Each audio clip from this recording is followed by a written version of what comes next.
Bismillahirrahmanirrahim. Assalamualaikum warahmatullahi wabarakatuh. Waalaikumsalam Waalaikumsalam warahmatullahi warahmatullahi wabarakatuh. wabarakatuh. Kepada yang terhormat, Bapak dosen, Bapak Bayu Pratama selaku dosen pengampu di mata kuliah Web Programming Lanjut. Mohon izin, pada kesempatan kali ini kelompok kami akan akan mendemokan proyek akhir, tugas akhir atau UAS dengan topik toko online dengan beranggotakan saya sendiri Muhammad Yusuf Irfani dan ada rekan-rekan saya, ada Prima Jun, ada Nyoman Tediansah, ada Fauzi Ihsan, dan ada Riki Ramadhani. Baik, nantinya kami akan terlebih dahulu mempresentasikan atau mendemokan alur penggunaan website kami pada tampilan websitenya, dan kemudian kami akan menjelaskan bagaimana kode atau codingan itu terbentuk. Maka dari itu, saya serahkan pada Mas Riki Ramadhani untuk mendemokan tampilan websitenya. Monggo, Mas. Oke, terima kasih Mas Yusuf. Baik, pada kesempatan ini saya akan mendemonstrasikan fitur tambah produk pada website yang telah kami buat. Oke Mas, masuk ke fitur tambah produk.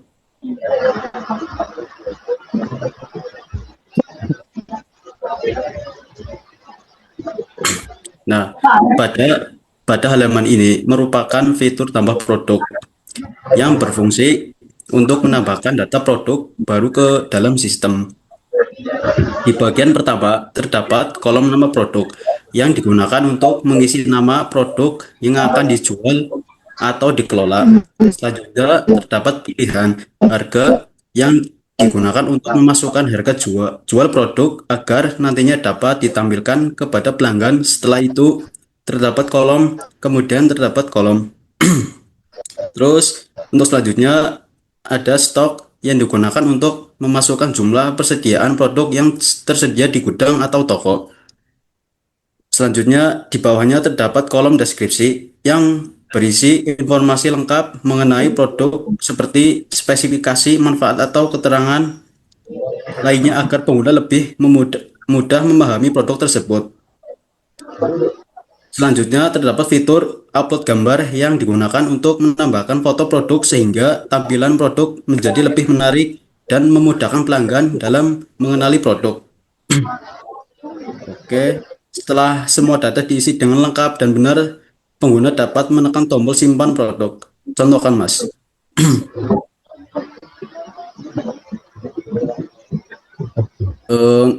Contohnya nama produk mie ayam.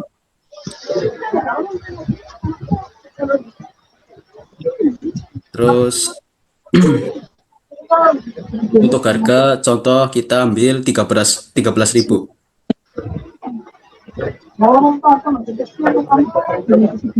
Terus untuk stok 50. Nah, untuk deskripsi kita usah bebas.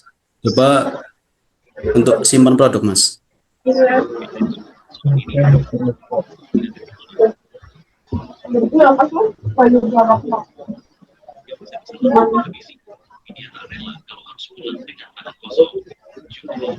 Nah, pada halaman ini ditampilkan daftar seluruh produk yang telah berhasil ditambahkan ke dalam sistem. Sebagai contoh, sebelumnya saya telah menambahkan produk mie ayam dengan harga 13.000.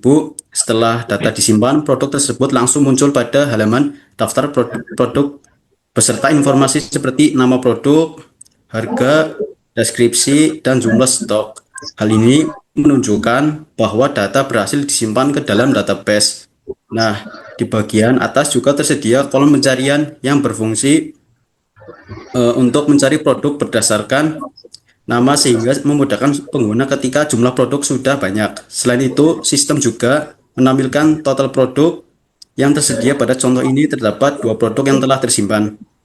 Nah, pada setiap kartu produk terdapat beberapa tombol akses yaitu detail untuk melihat informasi produk secara lengkap. Terus edit untuk mengubah data produk apabila terdapat kesalahan atau ingin diperbarui. Terus hapus untuk menghapus produk dari sistem. Selanjutnya, pesan yang digunakan untuk melakukan pemesanan terhadap produk yang dipilih. Dengan adanya halaman daftar produk ini, admin maupun pengguna dapat melihat, mencari, mengelola, dan melakukan pemesanan produk dengan lebih mudah dan efisien. Terima kasih. Selanjutnya,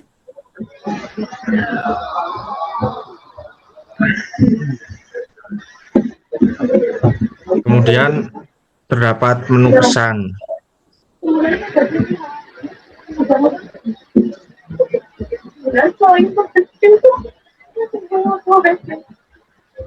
Tampilan ini kita bisa langsung pesan mie ayam tersebut dengan tampilan ada produknya, dengan harga, dengan jumlah yang kita pesan, dan total harganya. Kemudian kita juga bisa menghapus pesanan tersebut. Jika sudah fix dengan pesanan kita, kita bisa langsung check out.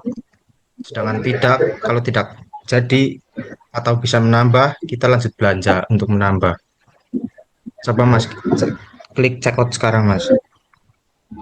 Nah, setelah kita klik check out, terus ada tampilan nama lengkap kita yang pesan dan dengan nomor telepon dan alamat pengiriman yang akan kita berikan untuk dikirim.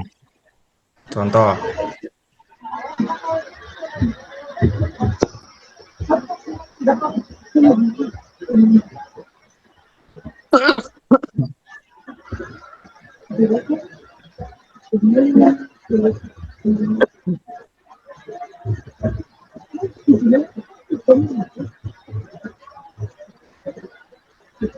nah kemudian kita buat pesanan.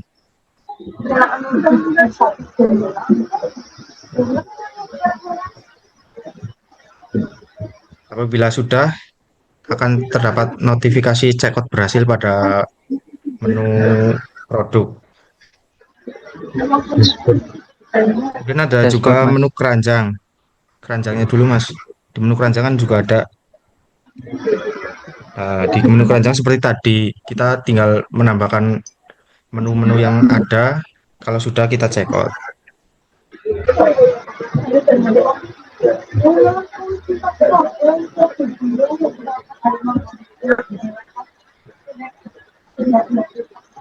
Untuk tampilan website cukup sudah sekian.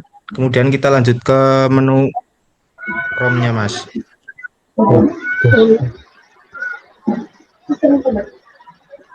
Dilanjut Mas Fauzi. Baik, terima kasih Mas Nyoman, Mas Primajun. Baik. Ya, terima kasih pokoknya itu atas. Sekarang kita lanjut ke halaman coding, Mas.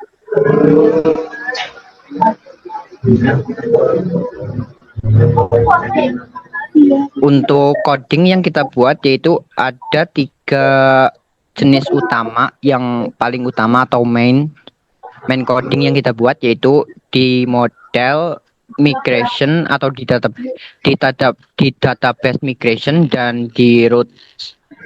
Untuk di model ada card, order, produk, dan user. Untuk coding yang kita buat di model card yaitu ada seperti ini. Kita buat label produk ID dan QTI. Untuk di order kita ada coding buka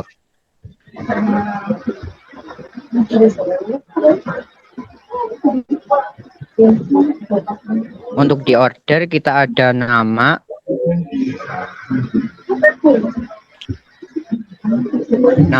telepon, alamat, total, dan status.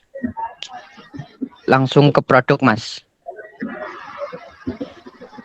Untuk di produk kita ada nama, harga, stok, deskripsi, dan gambar. Ke user Mas.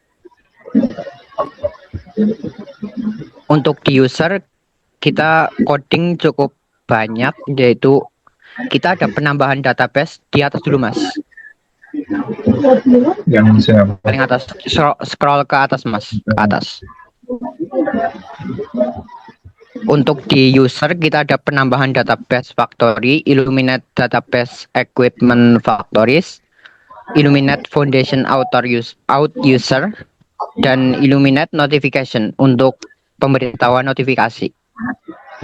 Dan kita membuat penamaan name email untuk checkout, yaitu ada email name, email, password, dan apabila checkout ke website kami akan ada proteksi email dari sana, dari kami. Jadi email tetap aman dan checkout tetap berhasil.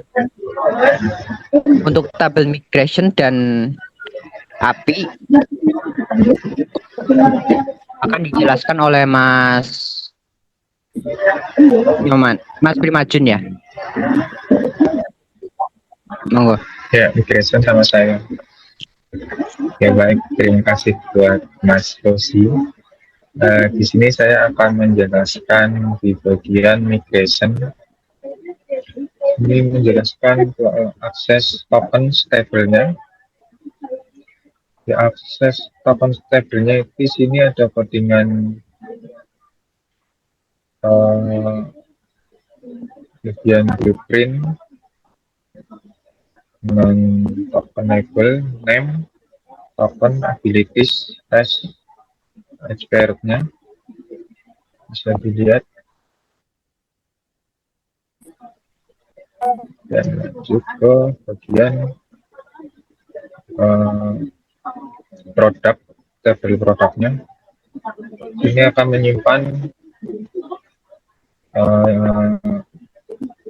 menyimpan produk yang telah di checkout website tadi, nama, harga, stok, deskripsi, dan gambar, dan nama produk di sini. Lanjut ke bagian card-nya. Di sini card-nya dengan produk ID dan cascade dan quality-nya bisa dilihat. Nanti akan muncul seperti harga yang mau di check out. Lanjut ke orders di sini. Di sini order terdapat nama, telepon, alamat, total, status, pending. Bisa lihat. Dan ini akan dilanjutkan sama Mas Riki di bagian routers. Maaf Mas, dilanjutkan oleh saya. Oh, Mas Yusuf. Baik, terima kasih Mas Primajun atas pemaparan di bagian migration tadi. Baik, sekarang saya akan memaparkan pada bagian folder routes. Nah, pada bagian folder routes ini ada 4 file yang kita bangun. Di antaranya ada file yang pertama itu ada API.php, yang kedua ada out.php, yang ketiga ada console.php, dan yang keempat ada web.php. Nah, folder routes ini sendiri itu berfungsi sebagai pintu gerbang atau pengatur lalu lintas. Nah, tugasnya itu adalah menerima permintaan atau request dari browser pengguna seperti mengklik URL atau mengklik tombol, lalu mengarahkannya ke fungsi atau ke controller yang tepat untuk memproses data tersebut. Nah, yang pertama saya akan menjelaskan di file api.php. Nah, oke. Untuk file api.php ini itu digunakan untuk menyediakan jalur data khusus. Itu biasanya formatnya JSON yang ditujukan bagi sistem luar. Nah, seperti aplikasi Android atau iOS atau fitur live chat atau online. Dan jalurnya diamankan menggunakan sistem token.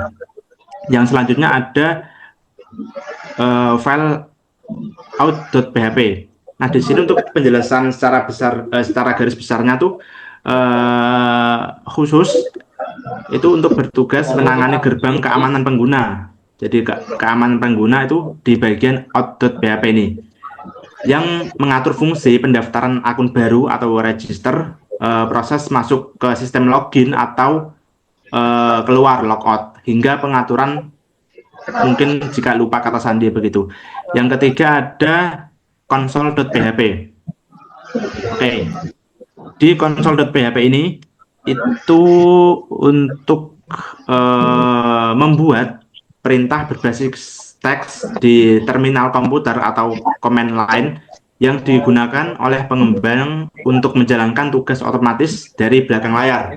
Jadi seperti menghapus data keranjang yang kadaluarsa atau mengecek status pembayaran secara berkala. Terakhir ada file web.php. Nah, pada file ini itu gunanya untuk pada file web.php itu gunanya untuk pengatur lalu lintas utama untuk halaman-halaman yang diakses langsung oleh pembeli atau oleh user melalui browser web tadi. Nah, seperti halaman utama, seperti daftar produk tadi, seperti keranjang belanja, hingga pada akhirnya pembeli melakukan pembayaran atau check out. Begitu untuk 4 file dari folder routes yang kita bangun dan pemaparan dari bagian coding.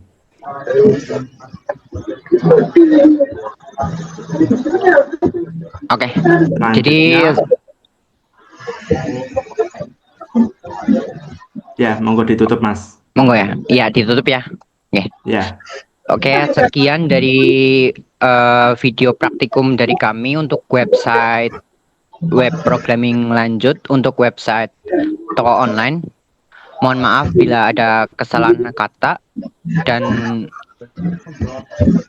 kami pamit undur diri. Wassalamualaikum warahmatullahi wabarakatuh. Waalaikumsalam warahmatullahi wabarakatuh. Waalaikumsalam warahmatullahi Terima kasih. wabarakatuh. Terima kasih.